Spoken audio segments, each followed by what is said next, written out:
पाकिस्तान का परचम नज़र आतिश कर दिया, या क्या ये नज़रिया था, या पाकिस्तान से अलहदगी नज़रिया था, महाजिरों को पाकिस्तान से आज़ादी दिलवानी थी वो नज़रिया था, या महाजिर सूबा जो बनाना था वो नज़रिया था, जो या चंद साल पहले जो सिंधु देश बना रहे थे वो नज़रिया था? कौन सा नज़रिया? देखिए हंडी भाई, इसमें तो बहुत ही ज्यादा कन्फ्लिक्शन है, जो सारी बातें आपने कही। मैंने तो आपसे ये कहा कि सिर्फ और सिर्फ मैं जिस चीज का फॉलोअर, वो है महाजिर परस्ती का नजरिया। बाकी ये जो दूसरी चीजें फ्रूली है, ये चीजें वक्त के साथ साथ चलती है, बंद हो जाती हैं, चलती है, बंद हो जाती हैं। जो आपने बातें की, अब तो ये सारा माजी का किस्सा हो गया है, जिसकी उनको बहुत ज्यादा सजा भी मिल चुकी है और वो सजा भुगत चुके हैं। अब उनका उनका जो है काम ऑलमोस्ट खत्म है। उन्होंने जो लोगों को सिखाया या तरबियत किया, अब काम है हमारा, हमने करना है। अच्छा, जो दूसरी बात आपने कही ना कि वो सिंधु देश और वो अ, दीगर बातें, देखें अब ये सारी बातें वो जवाबदेह हैं कि हम भी इन चीजों के खिलाफ हैं। भाई ये महासिंधु देश क्या था मुझे नहीं पता, फिर महाजिर नारा तर्क कर दिया जाए मुझे नहीं पता, ऐसी बातें क्यों हैं। मैं इन चीजों के अगेंस्ट हूँ हमेशा से, और हमेशा से रहूंगा। जहां पर भी नजरियाती इख्तलाफ होगा, मैं आवाज जरूर उठाऊंगा, और मैंने इस पर बात भी की है बहुत सी जगहों पे, बहुत से लोगों पे। मगर मसला क्या है, मसला ये है कि अभी ग्राउंड रियलिटी क्या है। What is the ground reality? Ground reality ये है कि आज महाजिर बेगाने हो गए। आज महाजिरों में जो कहते हैं ना कि एहसास बेगानगी, एहसास महरूमी तक बढ़ चुका है। आज महाजिर महाजिर को मार रहा है, आज महाजिर महाजिर को लूट रहा है, आज महाजिर महाजिर को काट रहा है। आज कराची में जितनी ये एमकेएम के जो चैंपियन बैठे हुए हैं, जरा इनसे पूछे तो भाई, आप कभी सड़कों पे निकल के आए? कभी आपने देखा दम पर आपको कुचल कुचल के जा रहे? कभी आपने सड़क पे आके पूछा? कभी आपने पूछा घर में डकैत आके आपको लूट के ले जाते? कभी आप उनके लिए निकले? कभी आपने असेंबली में आवाज उठाई? कभी आपने कानून साजी की? कुछ भी नहीं किया। मकसद क्या है? मकसद ये है कि मैं स्टिक हो गया हूँ ग्राउंड रियलिटी पर और ग्राउंड पर, और मैं कारकुनान को इसका कसूरवार ठहराता हूँ कि जो जी हुजूरी करते हैं, जो और पहले के टाइम पे भी जी भाई करते थे, उनको हकायक नहीं बताते थे, और अपने उनमें भी परस लोग बहुत थे, उनको पता था हमने नहीं वो बोल दिया तो हम फारिग हो जाएंगे। तो वो जी भाई करके अपना सारा काम, चाहे वो गवर्नर रिशवत लिबाद हो, चाहे वो रास्ता कमेटी के मेंबरान हो, चाहे लंदन रास्ता कमेटी हो। मैं तो लंदन रास्ता कमेटी के ही सख्त खिलाफ था। जब मैं डिप्टी कन्वीनर बना उस वक्त मैंने ये बात की थी। मैंने कहा फिर कराची के फैसले कराची की रास्ता कमेटी करेगी, लंदन की रास्ता कमेटी क्या है भाई? यहाँ 27 की रास्ता कमेटी थी, वो बैठ के फैसला करती थी। वो आपके दिल में जैसे होते थे, वो जो भाई को उल्टी सीधी कोई बातें बताते, वो फैसला तब्दील करवा दिया करते थे ग्राउंड रियलिटी का। तो बहुत सारी खराबियां जो पैदा हुई है, वो बीच के लोगों की वजह से हुई है। और जो जो जो वर्किंग फोर्स थी बेसिकली, उन्होंने अपना रोल प्ले नहीं किया।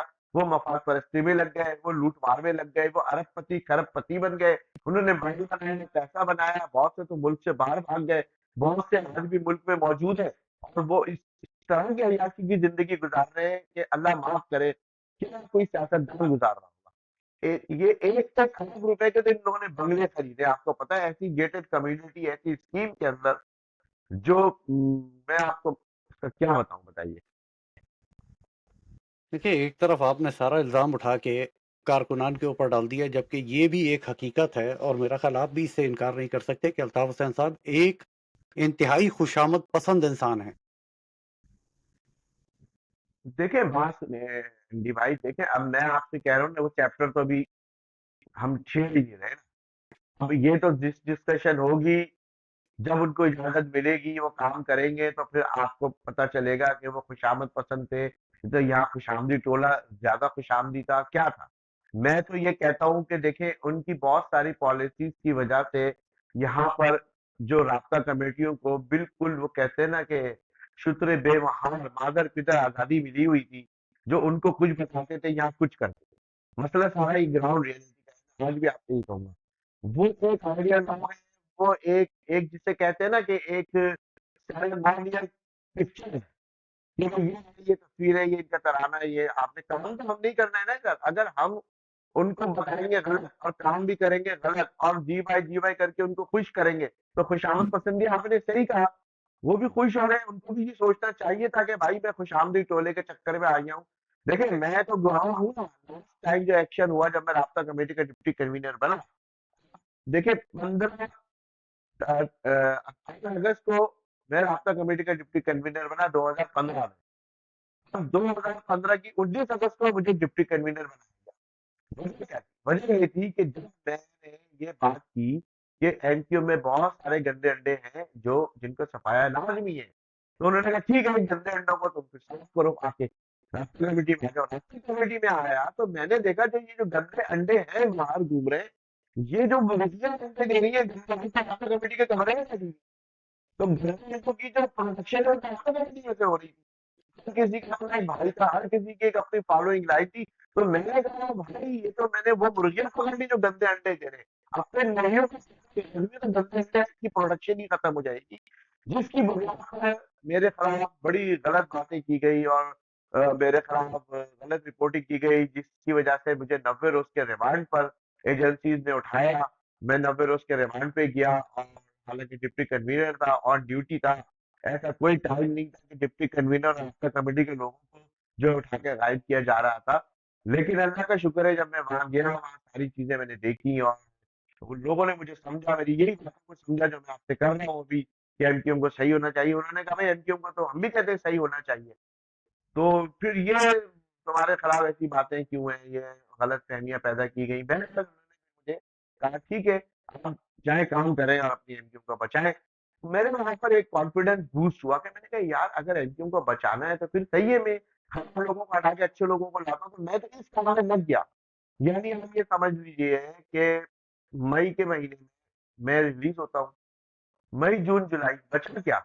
अगस्त में तो ये 22 अगस्त हो गई, सारा कुछ ही खत्म हो गया। तो मौका नहीं मिला ना काम करने का। तो गंदे अंडों की शनाख्त हो गई, गंदे अंडे देने वाली मुर्गियों की शनाख्त हो गई।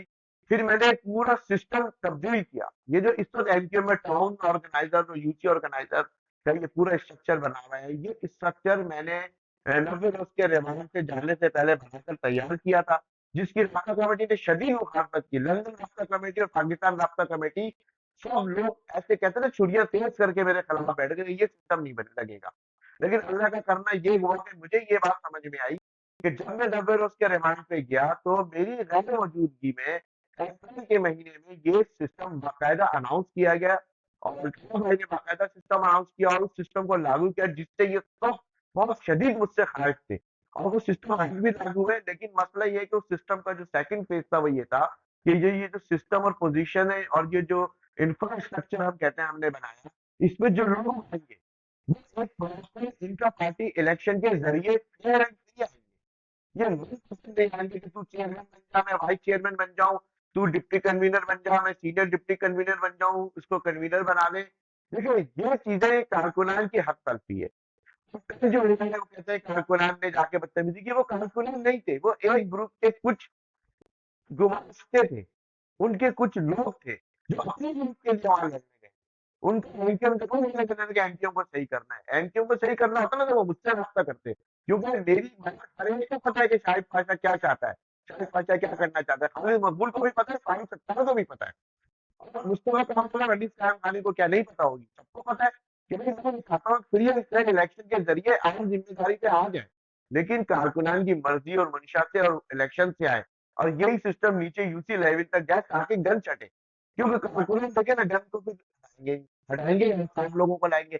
अच्छा आपने कहा ना सारा इल्जाम कारकुनान पर डाल दिया, कारकुनान पे क्यों डाल दिया? इसलिए कि कारकुनान में दो तरह की कैटेगरी है, एक तो जी हुजूरी वाला है, खुशामदी टोला है, जो हर जिम्मेदारी के आगे जो है लग जाता है, चाहे वो गवर्नर टेसूरी है वो उनके आगे लग जाता है। अभी हनीफ खान खानी अपने हनीफ खान खानी के पीछे लग गए, खालिद मकबूल ने थोड़ी सी हिम्मत दिखाई, खालिद मकबूल के पीछे चले गए।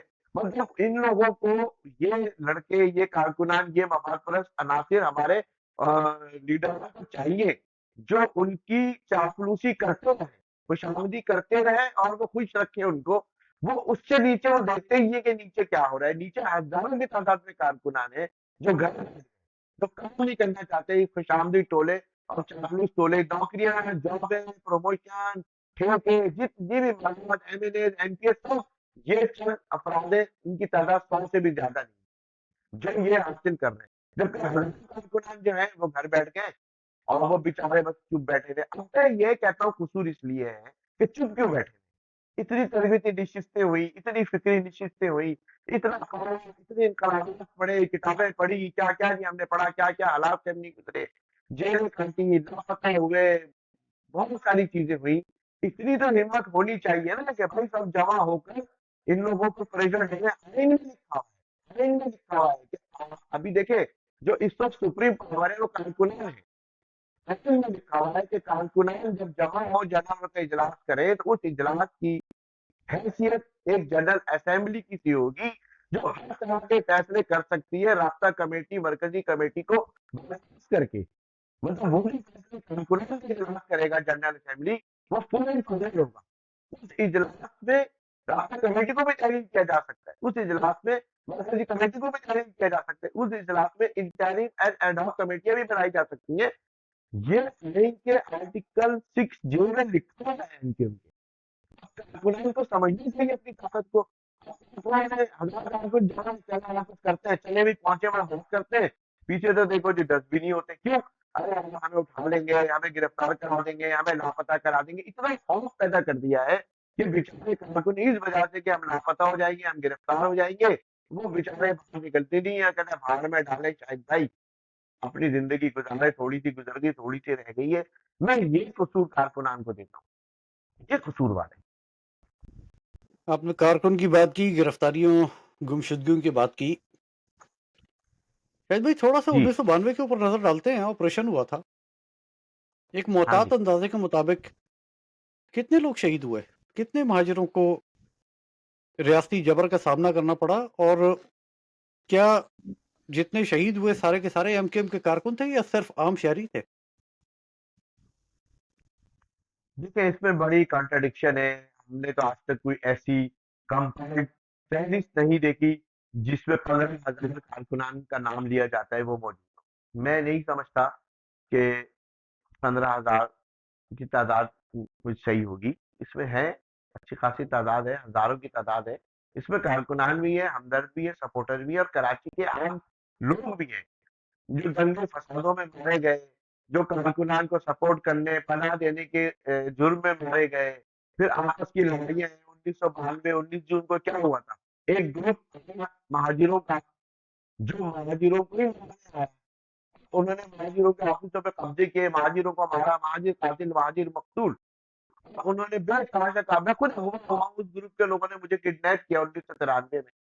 मैं तो रुकता हूँ सारी चीजें। 92 में मैं खुद जेल गया हूँ, जेल में मैंने देखा है क्या पोजीशन थी, क्या हो रहा था, कैसे मैं फर्स्ट टाइम जेल गया हूँ 92 में, आप अंदाजा लगाएं। मतलब कुछ किए बगैर बस कहते हैं आर्मी यूनिट इंचार्ज है, आप गिरफ्तार हो गए। अब ये सारे, मैं 3 दफा गिरफ्तार हो चुका हूँ, 3 दफा मैं 1.5 1.5 साल की जेलें काट के आया हूँ, एक दफा मैं 90 रोज के रिमांड पे रहा हूँ, और एक दफा मैं गुमशुदा भी रहा हूँ, लापता भी रहा हूँ, और इसके पीछे यही गलत टोला है जो गलत फहमी, गलत बयानियां करके, मिसगाइड करके इदारों को कि भाई ये अल्ताफ हुसैन के साथ है, ये अल्ताफ हुसैन की बात करता है, इस किस्म की बातें करके इन लोगों ने जो है रिपोर्ट की, जिसकी बुनियाद पर जो है वो मुझे लापता किया गया।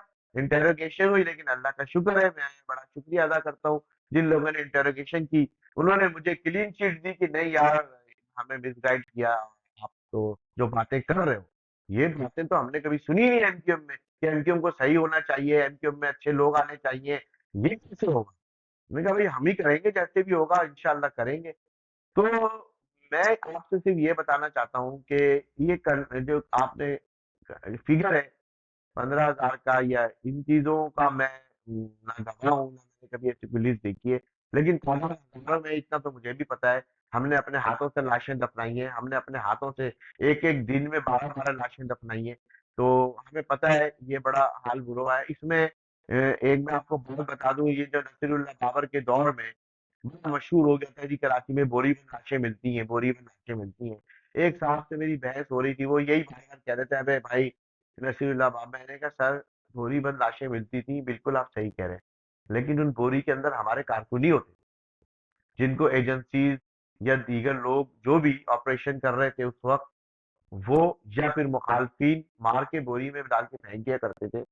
तो 99.9% अगर आप बोरी बंद लाशों की डिटेल निकालेंगे, तो वो भी इनकम के कारकुन थे, और इल्जाम भी इनकम पर ही लगा कि बोरी बंद लाशें मिलती थी।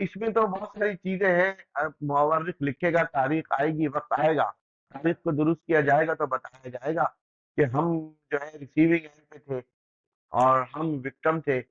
हमारे साथ बहुत बुरा हुआ, चाहे 92 हो, चाहे 97 हो, चाहे 2013 हो। हाँ, एक बात मैं आपसे ज़रूर कहूँगा, ये मेरी बात मुस्लिम लीग नून के एक बड़े अहम लीडर हैं, एहसन इकबाल साहब से हमारी मुलाकात हुई पिछले 1-2 साल में, तो बात निकली यही। उन्होंने कहा, "आप कैसे लापता हो गए? आपके घरवालों को भी नहीं पता।" मैंने कहा, "भाई घरवाले तो जाके मुर्दाखाने ढूँढ रहे थे कि कोई लाश, कोई डेड बॉडी, कोई मुफ्त लाश देखें कि कहीं ये शायद पाशा की ना हो।" लेकिन पीछे अल्लाह का करम चल रहा था माशाअल्लाह। लेकिन क्या सीन हुआ? सीन ये हुआ, मैंने उनसे कहा कि उन्होंने सवाल किया कि एमक्यूएम के साथ हम इत्तेहाद करते हैं, लेकिन कभी भी एमक्यूएम हमें कराची से जो है वो सीट एडजस्टमेंट नहीं करती और हमेशा एमक्यूएम जो है वो पोस्ट इलेक्शन जो है वो करती है इत्तेहाद, कभी प्री इलेक्शन इत्तेहाद नहीं करती। तो मैंने कहा हसन भाई, ये एमक्यूएम पे 92 हो, बल्कि 88 में भी एक ऑपरेशन हुआ था, 89 में भी ऑपरेशन हुआ था। मैंने कहा एमक्यूएम के खिलाफ जितने भी ऑपरेशन आज तक हुए ना, वो तमाम के तमाम पॉलिटिकली मोटिवेटेड ऑपरेशन थे। कभी नवाज शरीफ साहब ने करवाया तो कभी बेनजीर भुट्टो ने करवाया। तो उन एजेंसियों को और इदारों को और पुलिस को इदारों को यूज करके ये जिला को बनाने जा रहे हैं, ये करने जा रहे हैं, ये वो किस तरह की बातें कर करके मिसगाइड किया। और एक वक्त आया कि इदारों के लोगों ने खुद टीवी पर आकर ये बातें कही कि ये सारी बातें झूठ थी। आज भी रिकॉर्ड पर वो इंटरव्यू सारी बातें मौजूद है। तो मैंने उनसे कहा कि ये पॉलिटिकली मोटिवेटेड ऑपरेशन थे। लेकिन 2013 को एनक्यूएम इस नहज पर पहुंच गई थी कि वो जो परसेप्शन एनक्यूएम के खिलाफ बनाया गया था, एनक्यूएम ने जमात थी जिसने उस परसेप्शन को रियलिटी में चेंज कर दिया। वो बदतमीजी, गुंडागर्दी, टारगेट किलिंग, जो उस वक्त के जो लोग थे, मैं नाम नहीं लेगा लेकिन आप समझ जाएं, जो 2008 से 2013 तक रवासा कमेटी थी, डिप्टी कन्वीनर थे, ये लोग जिम्मेदार हैं इन तमाम चीजों के, जिसकी वजह से कराची के लोगों ने आपको 2013 के इलेक्शन में नोट करें 10 लाख वोट हम नीचे आ गए। 2019 के मुकाबले में 2013 के इलेक्शन में आप 10 लाख वोट नीचे आ गए। क्यों? कि हम आपसे बेइज्जत आ गए, हथें छीन रहे हैं, भत्ते ले रहे हैं, ज़कात की तरह की पर्चियां दे रहे हैं, यूनिफॉर्म से बैठे बदमाशियां हो रही है। मैं ये बात देखे एनक्यू पर काम करूं, मैं आपको इसलिए सच बता रहा हूँ कि ये चीजें सही होनी चाहिए। अगर ये चीजें सही नहीं होंगी तो लोग आपको जीतेंगे। शाहिद भाई, अगर चीज़ें सही होनी चाहिए, आपने कहा महाजिर कातिल, महाजिर मकतूल, आपने कहा मौर्रिख तारीख लिखेगा। तारीख तो मौर्रिख जब लिखेगा जब हम उसे तारीख बताएंगे। बात यहाँ तक आई गई है, तो थोड़ी सी जी रोशनी डालिएगा, पढ़े लिखे महाजिर नौजवान के हाथ में असला किसने पकड़ाया?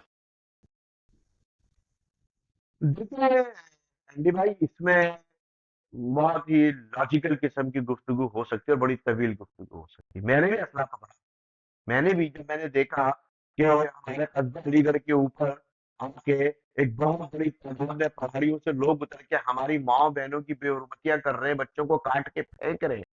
और सौरानपुर पे जब मैं फर्स्ट डे था मेरा, मैंने देखा सौरानपुर से निकल के कुछ लोग एमक्यूएम के काफिलों पे शूटिंग कर रहे हैं। तो मैं उनका वो कोई टीवी वीसीआर लेके तो नहीं भेज सकता था ना। ये बात तो अपनी जगह बिल्कुल दुरुस्त थी कि टीवी वीसीआर हमारे काम नहीं आएंगे, हमें असला उठाना पड़ेगा और हमने असला उठाया। हमारे असला उठाने की वजह से तो ये बिल्कुल है। हमें असला उठाना कोई बुरी बात नहीं है जनाब, पूरे पाकिस्तान में आप देखें असले का कल्चर है, लोग फख्र महसूस करते हैं। हमने तो जरूरत में उठाया, हमने तो डिफेंस के लिए उठाया और मैं इसकी बिल्कुल तारीफ करता हूँ। और इस जो वाली बात है कि असला उठाने की बात की गई, मैं उसके साथ हूँ और असला उठाना चाहिए था, असला हमने उठाया, इनको हमने मुंह दिया, तब जाके ये ब्रेक लगाया, वरना ये हमें काजर गुली की तरह काट के फेंक रहे थे। बाद में ये तमाम चीजें हुई, माशाल्लाह लाइसेंस याफ्ता असला था मेरे पास, राइफल थी, पिस्टल थी। जब मैं अभी 90 रोज के रिमांड पे गया हूँ तो मेरी राइफल और पिस्टल वो वहां पर रेंजर्स के जमा हो गई। मैंने फिर वापस भी नहीं ली, मैंने कहा चले, वो टाइम गुजर गया। और हमारी एक खबर है, हमें लोग पहचानते हैं, हम जहाँ खड़े हो जाते हैं, अब लोगों को पता चलता है कि भैया एमक्यू वाले खड़े हैं। तो अब इतनी हिम्मत नहीं है किसी की, हम पार्लियामेंट में भी है, सेनेट में भी है, कौमी सुप्रीम असेंबली में भी है। तो अब वो थोड़ा सा पीछे चला गया असले वाला, अब असले की इतनी जरूरत नहीं है, अब है जरूरत आइडियोलॉजी की, अब नहीं है शायद भाई, एक जरूरत ये जुमला है है कि तारीख जी में, एक बड़ा मशहूर जुमला है, वीसीआर बेचो असला खरीदो। ये जुमला किसका है?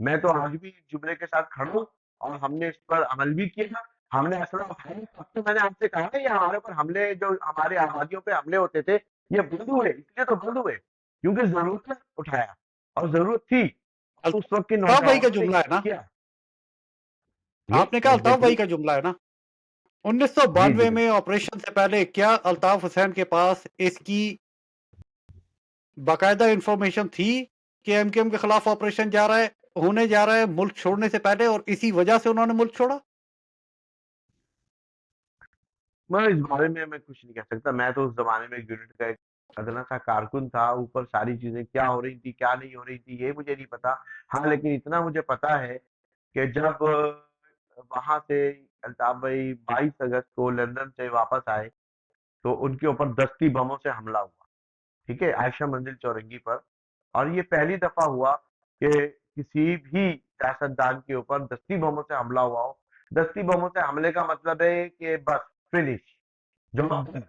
लेकिन वो अल्लाह ने बचा लिया, जैसे भी हुआ, बहरहाल वो लोग पकड़े गए उसी वक्त, उनका हैंड ग्रेनेड फट गया, गाड़ी में गिर गया, वो एक अलग मैटर है। उसके बाद हम भी कारकुन थे, हम सबका ये एक मौका था कि भाई अपनी हिफाजत के लिए आप मुल्क छोड़ दें। और उन मीटिंगों में हम यूनिट से जाते थे, मैं यूनिट का जिम्मेदार था। ये 91 की बात है, और ये अगस्त से लेकर दिसंबर तक ये मीटिंगें हुई हैं, और 31 दिसंबर 1991 को मिलाकर अल्ताफ भाई ने ये फैसला किया और वो मुल्क छोड़ के चले गए, सऊदी अरब चले गए, वहाँ उम्रा वगैरह किया, जो भी किया, वहां से भी लंदन चले गए। मैं समझता हूँ कि जंग के तनाजुर में उस वक्त की सियासत में ये फैसला बिल्कुल दुरुस्त था। शायद भी क्या एमकेएम ने उस कारकुन के साथ इंसाफ किया? सॉरी, एमक्यूएम ने। क्या एमकेएम ने उस कारकुन के साथ इंसाफ किया जो 2 से जायद दिहाइयां आज भी पाबंद सलासल है, जबकि सारी क्यादत खुलेआम घूम रही है, किसी को कोई पूछने वाला नहीं है? देखिए, एमक्यूएम ने किस गुनाह एमक्यूएम की, की किस जो जुर्म की सजा वो भुगत रहा है? बिल्कुल, देखिए, एमक्यूएम के कारकुनान का जितना इस्तेसाल एमक्यूएम के रहनुमा ने किया है, पाकिस्तान की तारीख में किसी सियासी जमात ने अपने कारकुनान का इतना बड़ा इस्तेसाल नहीं किया, और आज भी ये इस्तेसाल हो रहा है, और इसका कसूरवार एमक्यूएम के कारकुनान है कि जब आपको इतनी बातें बताई गई, इतनी रात रात भर की नशिस्तें होती थी, सब होती थी, तो आप कैसे आप भीगी बिल्ली बन के बैठ गए। हाँ, एक बात है, मैंने अभी आपसे कहा कि उनको ये डर है कि अगर आप आएंगे, आप आवाज उठाएंगे, तो हमें उठा लिया जाएगा, हम गायब कर दिए जाएंगे, लापता कर दिए जाएंगे। लेकिन मुझे पता है ऐसा नहीं हो। अगर आप सही तरीके से ग्राउंड रियलिटी पे काम करते हुए जो चीजें ना हैं, उनको ना छेड़े, जो चीजें करनी है उनकी तरफ जाएंगे, सब जमा हो और जमा होकर बात करें। हमने एक दफा ये कोशिश की थी, लेकिन कोई वजूहत ऐसी थी जिसकी बुना पर हमें बिल्कुल रोकना पड़ा अपने एक्शन को। वरना फिर हम दिखा रहे थे कि वर्कर्स पावर जो है वो सुपर पावर है, अगर कारकुनान चाहें तो ये जिम्मेदारान 2 मिनट की मांग है, सब खड़े हो जाएंगे। मगर कारकुनान करते नहीं है। कारकुनान जो है ना, या तो मफाद परस्ती में शामिल हो गए या फिर चुपचाप घर बैठ गए। दो तरह की सिचुएशन है। इस्तेसाल जो हो रहा है वो कारकुनान का हो रहा है। नौकरियां जो मिल रही है, जो मफादात मिल रहे हैं, वो उन कारकुनान को मिल रहे हैं जो इस वक्त चापलूसी में लगे हुए हैं। और मैं एक एक को जानता हूँ। अल्लाह का शुक्र है कि मैंने इतना काम किया है और मैं इतना करीब से जानता हूँ सबको, कि मैं डेट बता सकता हूँ कि कौन चोर है और कौन सही है। मैं से कहा सकता हूँ एनक्यूएम से कि इनको भगाओ, इनको भगाओ, इनको भगाओ, तो एनक्यूएम बिल्कुल सही हो जाएगी। और इंशाल्लाह शायद वो वक्त आने वाला है। आधा काम तो शायद कल हो जाए, आधा इंशाल्लाह हम कर देंगे। शाहिद भाई, आपने कहा भीगी बिल्ली बने रहे। 1988 से लेकर आज तक जितनी हुकूमतें मारिज वजूद में आई, हर हुकूमत का हिस्सा एमक्यूएम रही। सही है। कराची वालों को क्या मिला? देखिए, हुकूमत का हिस्सा रहने पे तो कोई एतराज नहीं। हुकूमत का हिस्सा रहना चाहिए। हम जब जीत कर आते हैं अपने इलाके में, आप इलेक्शन जीतते हैं, तो फिर आपको हुकूमत का हिस्सा ही बनना चाहिए। और खासतौर पे ऐसी पार्टी जो छोटी, मतलब सतह पे, जिनके ये से हमारे 20-25 एमएलए हैं, बाकी को 4-5 है। देखिए, हुकूमत में रहकर आप अपने लोगों के लिए काम करना है। जो आपके सवाल का दूसरा हिस्सा है ना, हुकूमत को जाके चंद लोगों ने कदम उठाए, लेकिन आवाम को भी काम नहीं हुआ। कराची का कोई काम नहीं हुआ। आज तक कराची में कोई ऐसा काम नहीं हुआ जो आप कहें जो हुकूमत, हाँ, लगते बहुतों में इमरान खान ने 1100 अरब का वादा किया, ठेले उन्होंने 1100 अरब दिए, 42 अरब का वादा हुआ, कहाँ गए 42 अरब रुपए? यूनिवर्सिटी का वादा हुआ, कहाँ गई यूनिवर्सिटी भाई? कराची के साथ कोई पैकेज दिया गया, पूरा नहीं हुआ।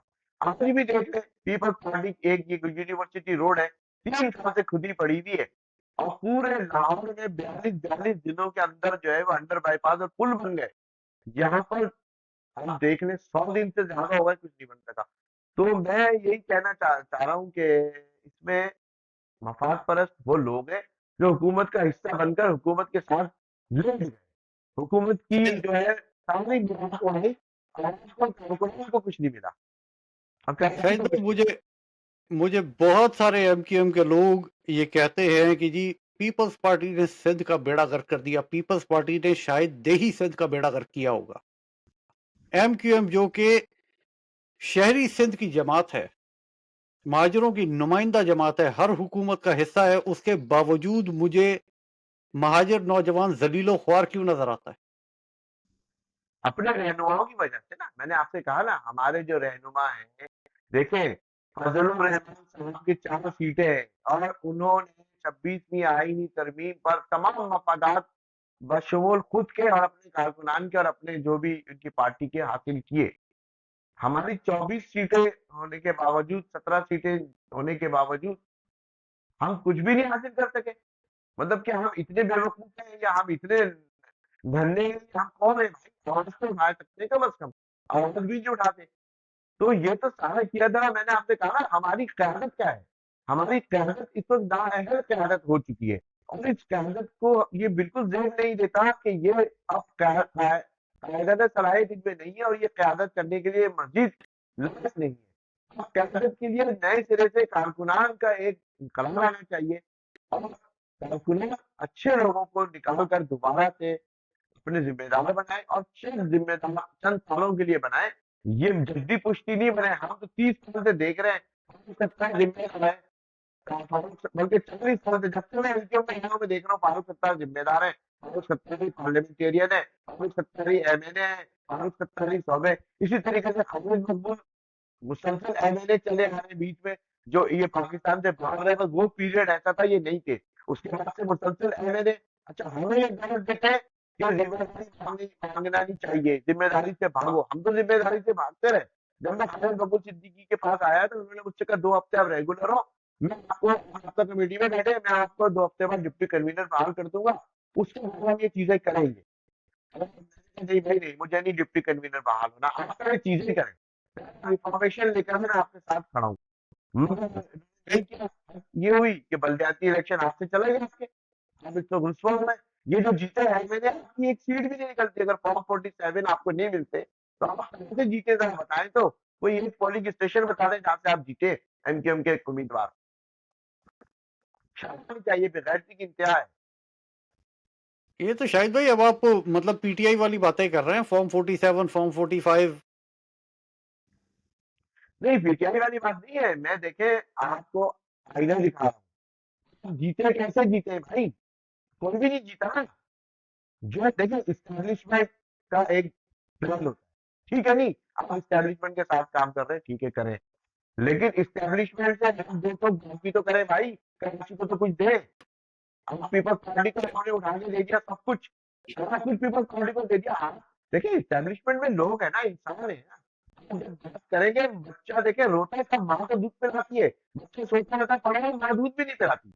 तो आप तो चीखे तो चिल्लाए, इस्टेब्लिशमेंट के जो लोग आपके डायरेक्ट कांटेक्ट में, उनसे बात करें ना भाई, हमारी ये यहाँ पर बड़ी सुक्की हो रही है, पीपल्स पार्टी ने हमारी बचा के रखी हुई है, आप वो भी नहीं करते। आपको एस्टेब्लिशमेंट के साथ ये डील करनी चाहिए थी, बलदियाती इलेक्शन आपने छोड़ना नहीं था। जैसे फॉर्म 47 पर आप जीते, बलदियाती इलेक्शन भी यहाँ लेकर आते फॉर्म 47 पर। थी, आपने बलदियाती इलेक्शन का घोषणा कर दिया। अभी देखे कैंटोनमेंट के इलेक्शन होने जा रहे हैं कराची में, देख लीजिए, अगर शायद फ्री भाई एंड फेयर इलेक्शन होंगे तो एमक्यूएम जीतेगी।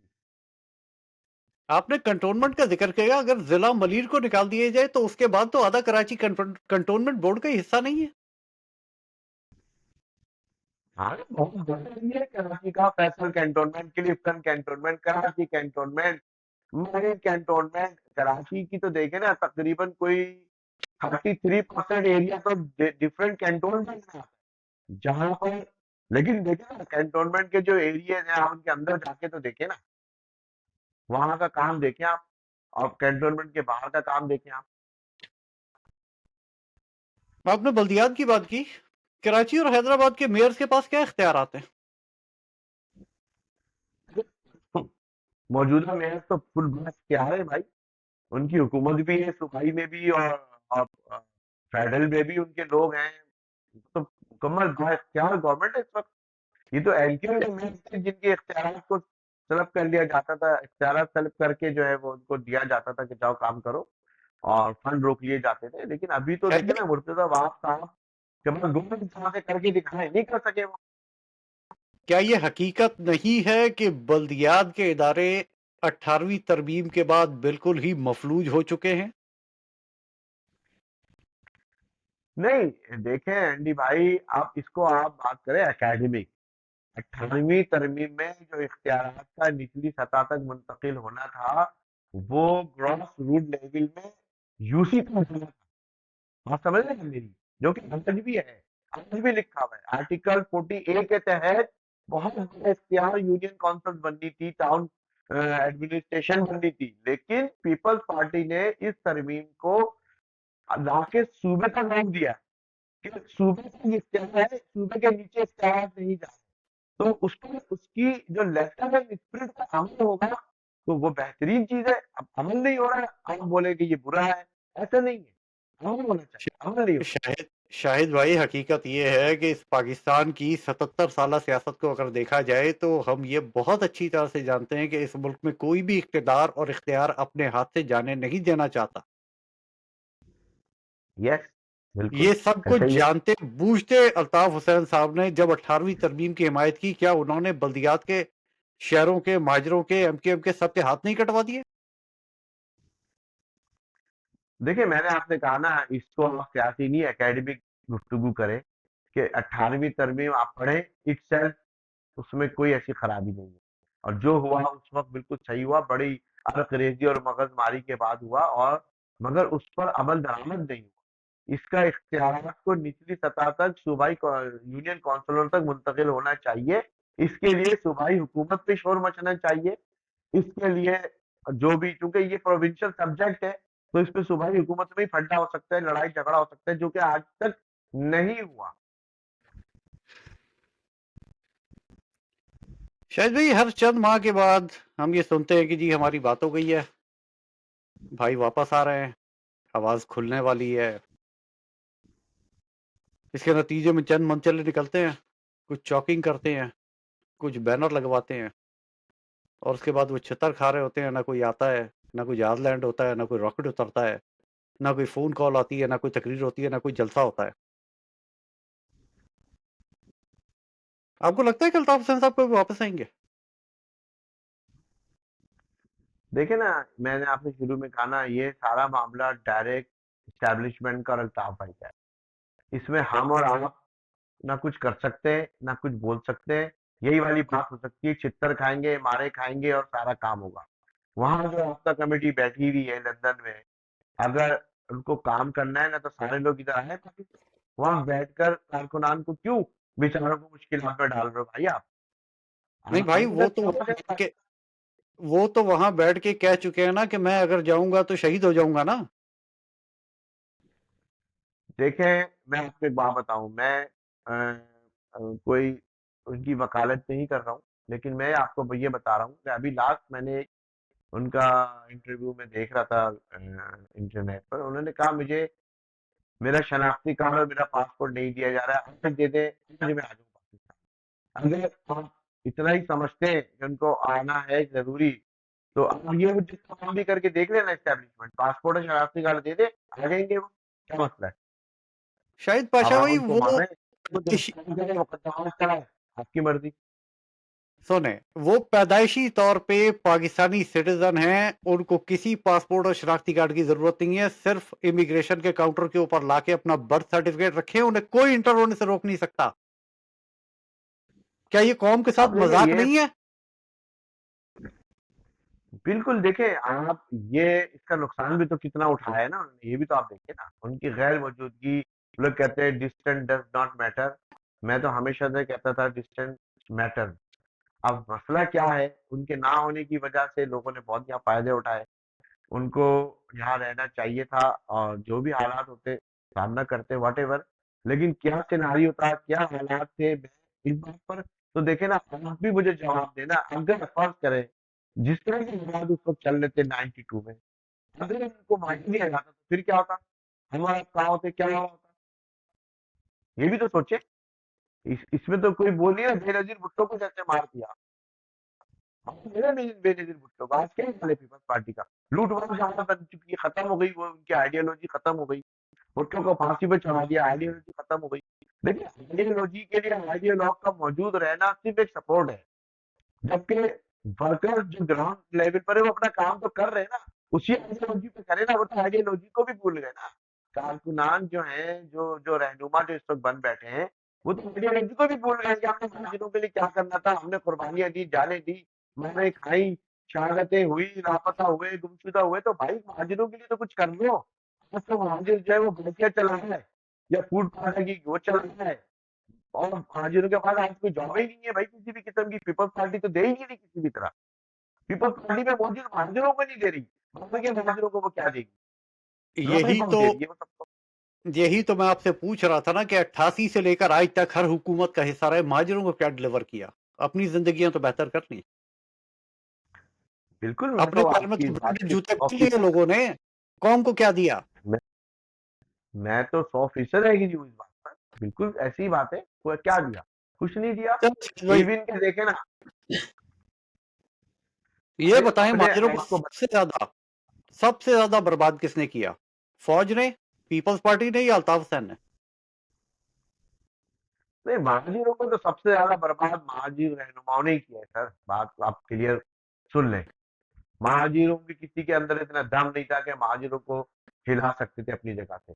महाजिरों का सत्यानाश 19 जून 1992 को जो लश्कर कशी हुई वो भी महाजिर थे, उन्होंने आके जो दरार डाली, महाजिरों को मारा, वो भी महाजिर थे, महाजिर रहनुमा थे, राइट हैंड और लेफ्ट हैंड कहलाते थे।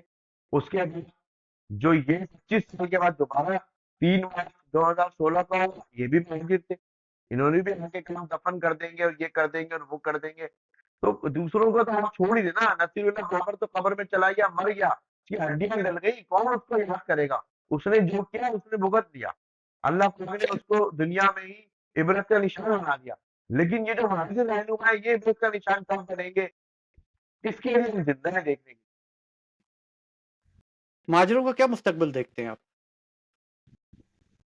मुकद्दर देखिए बदलेगा कभी? महाजिरों का मुकद्दर तभी बदलेगा जब महाजिर कारकुनान बाहर निकलेंगे और इन रहनुमाओं की चंबा परेड करेंगे, जो इस वक्त काबिज है मुत्तहिदा कौमी मूवमेंट पे, और जो माल बना है, जिनके डिफेंस क्लिफ्टन और सोसाइटीज के अंदर एक एक अरब रुपए के बंगले हैं, जिनके पास 80-80 लाख 2-2 करोड़ की 4-4 करोड़ की बुलेट प्रूफ गाड़ियां हैं, इन तमाम लोगों को पकड़कर इनको बंद करके इनके पासपोर्ट, इनके एटीएम, इनकी गाड़ियां, इनके बंगले छीन लिए गए, और एमक्यूएम के अंदर एक इनकलाब है कारकुनान का, और कारकुनान एमक्यूएम को फिर चलाए उसी आइडियोलॉजी पर जिसकी बुनियाद पर हम एमक्यूएम में आए थे और एमक्यूएम बनी थी, तभी महाजिरों का कुछ हो सकता है।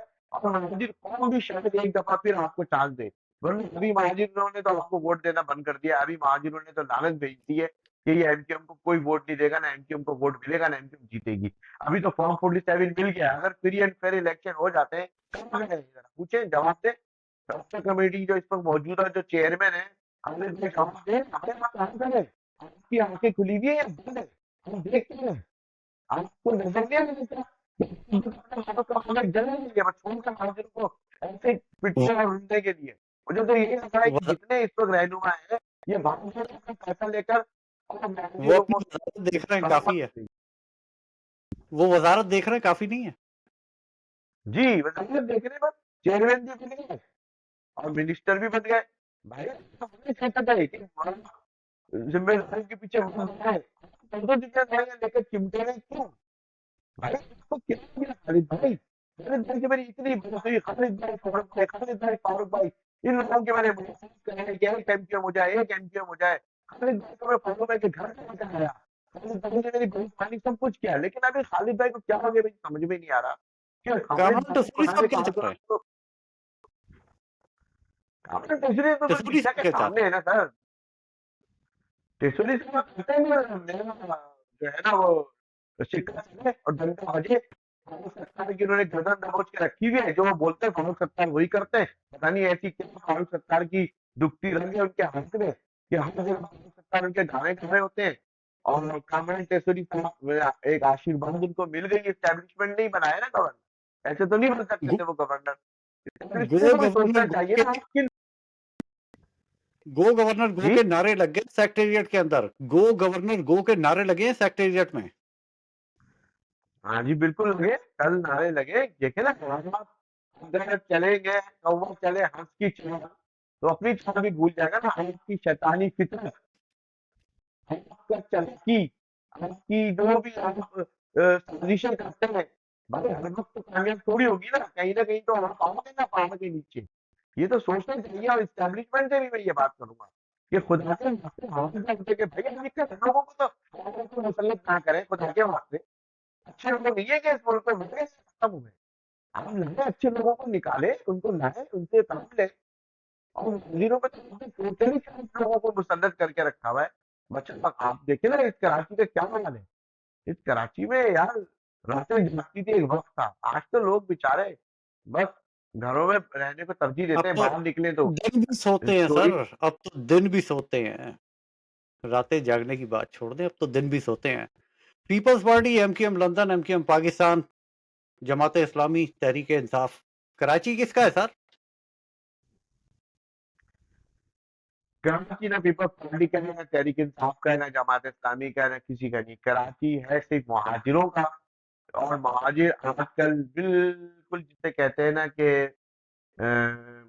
मुतनफ़िर हो चुके हैं और साइड लाइन करके बैठ चुके हैं, इसलिए कराची इस वक्त लावारिस हुआ। क्या ये हकीकत नहीं है कि कराची में महाजिरों की आबादी सिर्फ 40% रह गई है?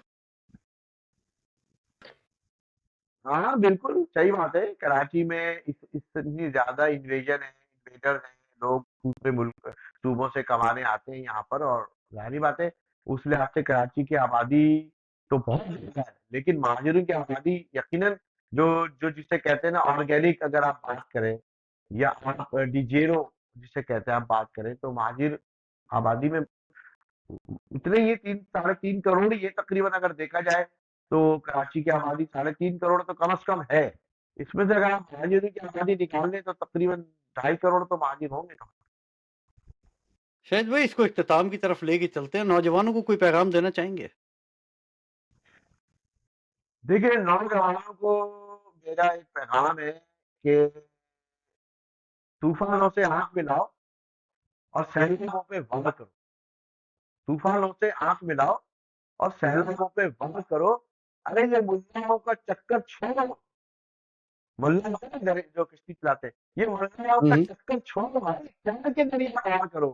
यानी खुद निकलो और खुद इनको भगाओ, सबको जितने भी हमारे रहनुमा बने हुए बाहर निकलो, सब जमा और इनकी ऐसी तैसी करो, इनके घरों पे कब्जे करो, इनकी गाड़ियां छीन लो, इनकी दौलत छीन लो और एनजीओ को रिफॉर्म करो। ये आखिरी उम्मीद है खालिद मकबूल भाई से कि शायद ऑफिशियली वो ऐसा कुछ करे। अगर वो करते हैं तो उनके साथ शाना बशाना खड़े कारकुनान हजारों की तादाद में आ जाएंगे। अगर खालिद भाई नहीं करते ना, चाहे मैं उनसे ये बोल रहा हूँ, तो फिर खालिद भाई भी इस मकाम के अमल में लगा लगेगा उनको भी। हो सकता है वो भाग ना सके मुल्क छोड़ के। इस दुआ के साथ के हालात में हम अपनी ज़िंदगी में कोई बेहतरी देख सकें, बशर्ते इंशाल्लाह। ज़िंदगी फिर मुलाकात होगी। तब तक के लिए अल्लाह हाफ़िज़। अल्लाह